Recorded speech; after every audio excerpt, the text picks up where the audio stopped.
चलो पहले तो मैं लेट हो यार, आज तबीयत खराब है, फौजी की तबीयत खराब होने की हालात लड़ते लड़ते शरीर कमजोर की मुठा करने के लेट पहुंचो। इकल्ले मैं आप सब लोगों को माफी चाहूँ, ठीक है? शकल लाग रही ना, ठीक है? आज जो आपके विद्यालय में, आपका क्या मेरे है तो, आज जो इस विद्यालय में वार्षिक उत्सव मना रहे, प्रिंसिपल साहब, मुख्य अतिथि आए, सरपंच साहब, मैडम और मेरे प्यारे बच्चों, आप सभी लोगों को हर साल ऐसे वार्षिक उत्सव मनाए रहे। आपके चेहरे पे जो खुशी है हमेशा ऐसे ही आप बरकरार रखना, और ये जो गुरुजी बैठे हैं आपको हमेशा हमेशा वो रास्ता दिखाते रहेंगे। एक बार और मेरी तरफ से आप सभी लोगों को ये वार्षिक उत्सव की ढेर सारी शुभकामनाएं। हमेशा हमेशा आप ऐसे मनाए रहे। आप सब लोगों को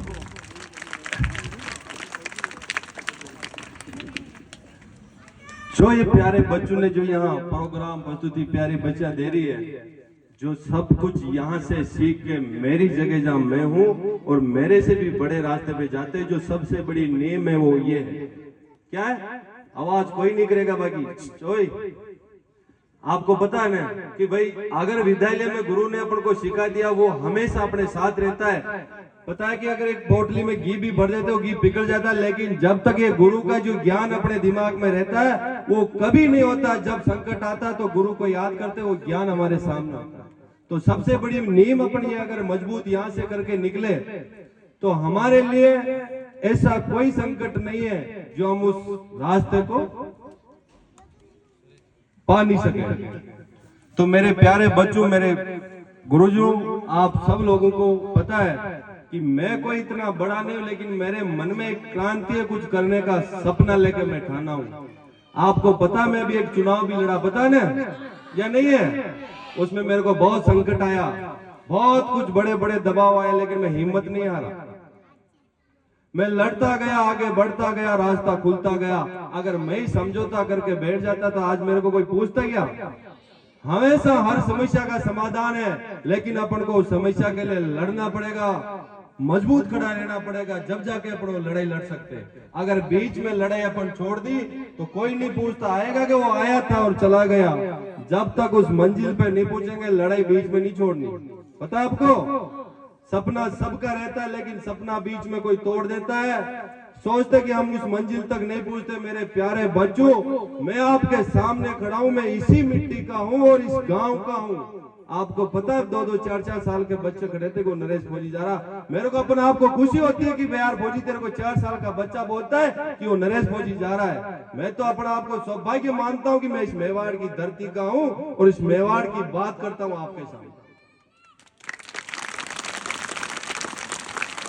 तो आप हमेशा अच्छी शिक्षा लेना और अपने माँ बाप का नाम रोशन करना, समाज में बदनामी मत करना।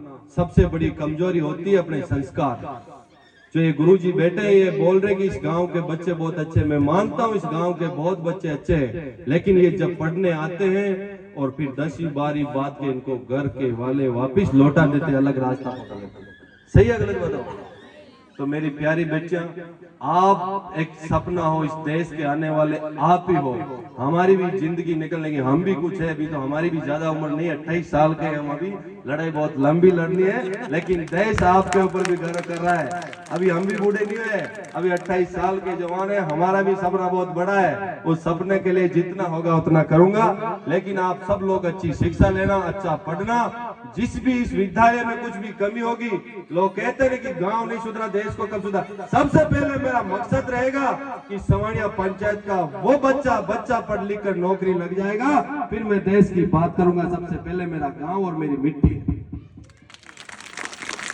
तो मैं कोशिश करूंगा आप लोगों को सुधारने की और अच्छा रास्ता देने की। मैं कोई मंत्री का बेटा नहीं हूं जो आपके सामने बोल रहा। मेरा पिताजी आज ही मेरे खेत में हल चलाते हैं।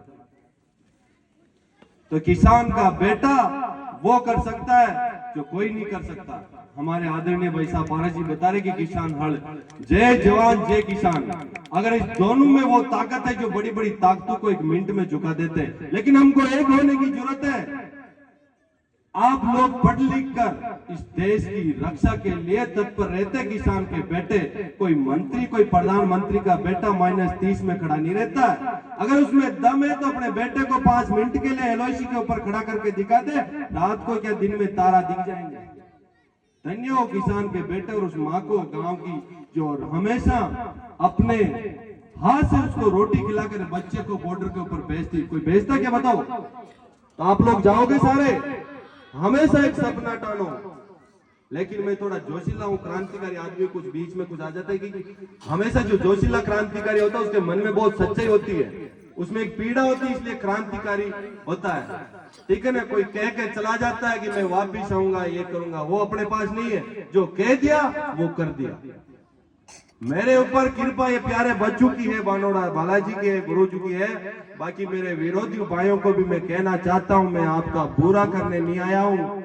मैं आपको भी मेरी पंगत में बैठ के खाना खाना चाहता हूं, लेकिन आप अपनी कुछ मानसिकता को बदले और इस गांव और मिट्टी के बारे में सोचिए। मैं आपके साथ खड़ा मिलूंगा, आप जहां बुलाओगे जहां, लेकिन आप ये सोचो कि इन बच्चे के बारे में कुछ नहीं करना, इनको आके दो भाषण देकर चले जाए, ये फौजी कभी बर्दाश्त नहीं करेगा। अगर बैठना है पंगत पे बैठिए, आप जाजम पे बैठ जाए, फौजी को नीचे बिठा दिए, हम बैठने के लिए तैयार है, लेकिन इस गांव और डाणी के लिए कुछ करो। मैं मेरे बुजुर्ग और यहाँ के सरपंच प्रधान बहुत बड़े इस गांव के, उनको भी मैं कह देना चाहता हूँ, मेरे बुजुर्गों, मेरे सरपंच साहब, पटवारी और विधायक साहब भी यहाँ आते बोल रहे, कोई खास भी है तो उनको भी मैं कह देना चाहता हूँ, आप सब लोग मिलकर इस गांव के बारे में कुछ कर सको तो करो। बाकी जिंदगी का कोई भरोसा नहीं, कल उगे या ना उगे, सूरज का कोई भरोसा नहीं है। आ जाए तो कुछ करके जाओ इस गांव और मिट्टी के लिए, बाकी भूल जाएगी दुनिया 12 दिन में कोई आया था। सही कह रहा हूं?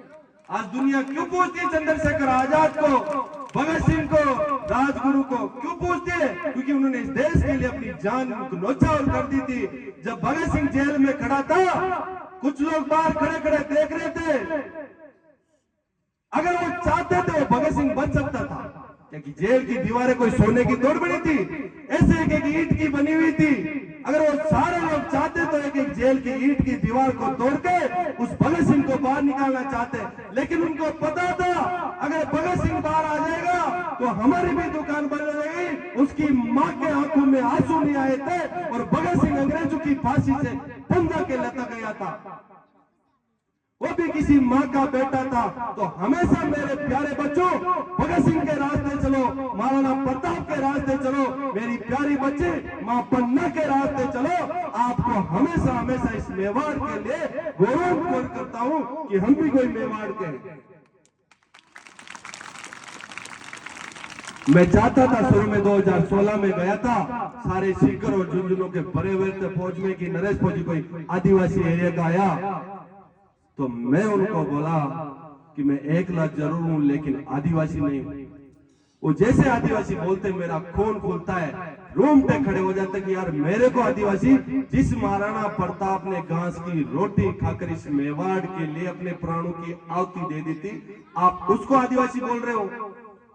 पूरा हिंदुस्तान गुलाम था और इस मेवाड़ की मिट्टी आजाद थी। उस अकबर ने बोला था कि मेवाड़ दे दे, दिल्ली ले ले।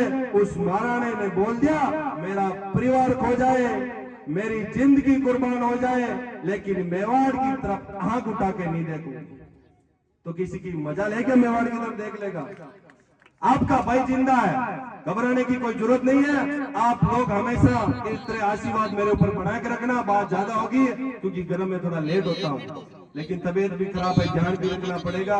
और आप सब लोगों के लिए गर्मा गर्म हलवा, और आप सब प्यार प्रेम से बैठ के एक पंगत में हमेशा जात पात का अलग निकाल के एक थाली में भोजन खाना सीख जाओगे। किसी की ताकत नहीं तुम्हारी एकता को तोड़ने का काम करे। अगर एकता में वो ताकत है, अगर 5 आदमी एक मूर्ति के साथ खड़े, अकेला खड़ा तो 3 बार देख के निकलेगा कि अकेला खड़ा है। पता है ना बच्चों? तो आप सब लोगों का मेरा तहे दिल से आप सब लोगों का धन्यवाद। प्रिंसिपल साहब, आपने जो एक देश के सैनिक को इतना मान सम्मान देते हो, हमेशा मैं आपका ऋणी रहूंगा। आवाज लगाना कि फौजी विद्यालय में ये कमी, आपके दौड़ा चलाऊंगा, मैं यहाँ हूँ या ना हूँ, मेरी पूरी टीम आपके साथ यहाँ खड़ी मिलेगी। आप इन बच्चों को ऐसे शिक्षा देता जाए कि इन बच्चों का भविष्य आने वाले आपके हाथ में। मेरे प्यारे टीचर, मेरे प्रिंसिपल, मेरे मैडमा, क्योंकि मेरे को मैडम ने पढ़ाया नहीं तो नाम अब का है, कि मेरे के सारे प्रिंसिपल और पीटीआई मास्टर का मैं बहुत बड़ा दीवाना था, क्योंकि आज उन्हीं पीटीआई की वजह से मैं यहाँ खड़ा हूँ, क्योंकि हमेशा मैं उनके साथ खड़ा रहता। पीटीआई मेरे को अच्छा रास्ता देते था, जसवंत सिंह जी चावड़ा थे या बेगू के सलीम जी देख लो, ये मेरे को हमेशा आगे बढ़ा देते। खेल में भी मैं सबसे आगे था, इस विद्यालय में मैं सबसे बड़ा टॉप खिलाड़ी था। खो खो से ले लो, कबड्डी से, आप खेल भी खेलना अच्छा, ठीक है ना। हरियाणा पंजाब के लड़के नेशनल इंटरनेशनल सब खेलते हैं, अपन क्यों नहीं खेल सकते? बताओ क्या कमी है अपन में? कुछ कमी है क्या? क्योंकि अपना रास्ता कुछ अलग है, उनका रास्ता कुछ अलग है। उनकी नींव मजबूत होती है और अपनी नींव मजबूत नहीं। तो आप सब लोग यहाँ किसी भी समाज के में से नहीं, आप अपने घर परिवार को बोलना है कि सुमानिया पंचायत में कुछ लोग उसके चक्कर में ज्यादा, समझ गए ना? तो उनको बताना कि आप पापा ये काम मत करो, वो पैसा हमारे शिक्षा और पढ़ाने में लगा दो, हम हमेशा आपके ऋणी रहेंगे। बोलोगे? अगर वो गलत रास्ते जाए, मैं कोशिश कर रहा हूँ सुधारने की, लेकिन पहले लोगों ने कुछ गलत संभावना चल के चले गए, उन लोगों को भी सुधारने की कोशिश करेंगे, लेकिन आपके पापा को आप सुधारने का काम करोगे। क्योंकि मैं आज यहाँ हूँ, कल यहाँ हूँ, मेरे भी अलग अलग ठिकाने, कोई भरोसा नहीं है मेरा भी, क्योंकि मैं हर बार कह देता हूँ कि मेरे भाई लोग ये गलत काम मत करो, लेकिन क्या करें, कल वापस दूसरा आ जाएगा कि ले ले, आज कुछ नहीं हो जाएगा। सिस्टम, उन सिस्टम से अपन को अलग करना। जिस दिन ये सिस्टम चेंज हो जाएगा, इस पंचायत का नक्शा बदल भाषण ज्यादा हो गया। आप सब लोगों का मेरा धन्यवाद। हमेशा मेरे ऊपर एक कृपा बना के रखना। प्रिंसिपल साहब आपको हमेशा मेरे ऊपर जो प्यार मान सम्मान देते, तहे दिल से धन्यवाद। हमेशा आपके बीच में खड़ा रहूंगा। एक जयकारा लगा दो भारत माता का, तो आवाज भी जाना चाहिए। भारत माता की।